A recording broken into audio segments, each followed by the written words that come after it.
As a self-proclaimed tea snob, it's only natural that on occasion I have afternoon tea at Disney's Grand Floridian.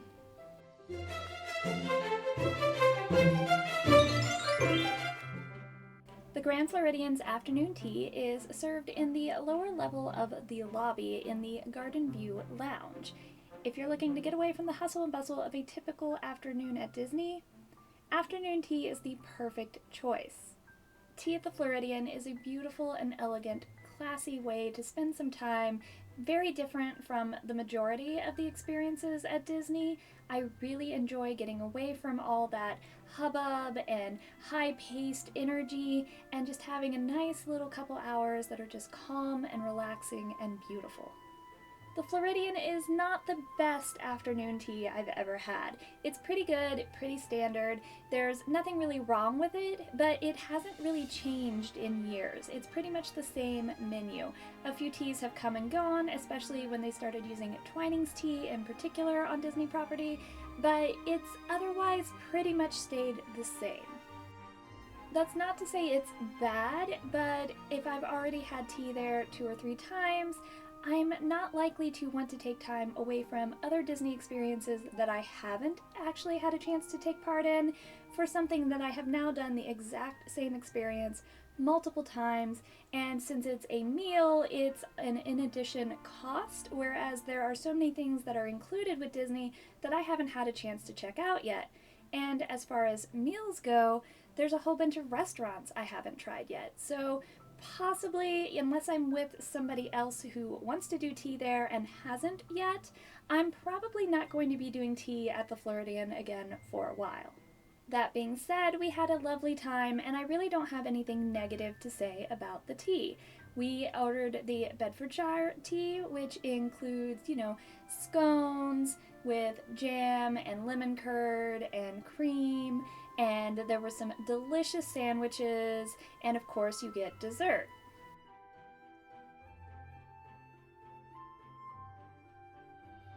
There aren't a ton of different options as far as the tea. There's sort of the basic Bedfordshire, which is what we get.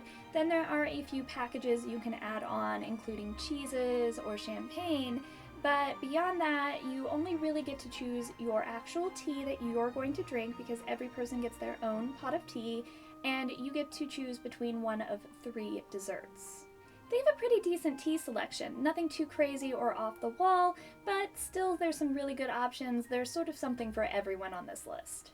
Whether you want something pretty basic, a sort of standard go-to tea, or they do get, of course, quite a variety of different flavors in various types of tea, greens, whites, oolongs, etc. It's a lovely little room, nice ambiance, a pretty view. I do feel as though we're starting to see a little wear and tear, however. For instance, our tea cozy looked downright shabby, actually, and just in general, the room's looking a little like it needs to be revamped. It's not at all trashy or anything, just not exactly brand new either. But I definitely would not discourage anybody from having tea here. Even if you've had tea elsewhere, if you're anything like me, it's always nice to try tea at another place, at a new tea house, see how they do it, get ideas for your own tea, perhaps, if you're anything like me, and it's just nice to get away from everything else and have a nice fancy tea without having to do all the prep and the cleanup that you do at your own home. And of course, not everyone has access to some place that actually serves a real afternoon tea.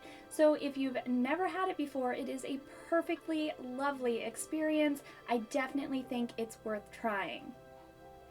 But if you're used to having tea at some place like, say, the Plaza, this will probably be a step down for you. That is not to say by any means that there's anything wrong with it. It's just not the most high end of teas that I've ever had. Of course, it's also not the most expensive tea I've ever had, which, considering you're at Disney, that's actually saying a lot. We had one of the last reservations of the day, and it was really nice because in the Grand Floridian's lobby there's live music, so you get that nice soft either piano music or the orchestra depending on who's playing at the time, and it just sort of twinkles in and gives you a nice wonderful little overtone to the whole experience. It's also really great that the Grand Floridian is on the monorail, so we usually tack tea onto a Magic Kingdom day, whether it's the beginning or end of a day or just in the middle so that you have a nice little break in that nice air-conditioned lobby. It's really just a wonderful little either bookend or break in the middle of the day, get you a nice little relaxation, decompression time.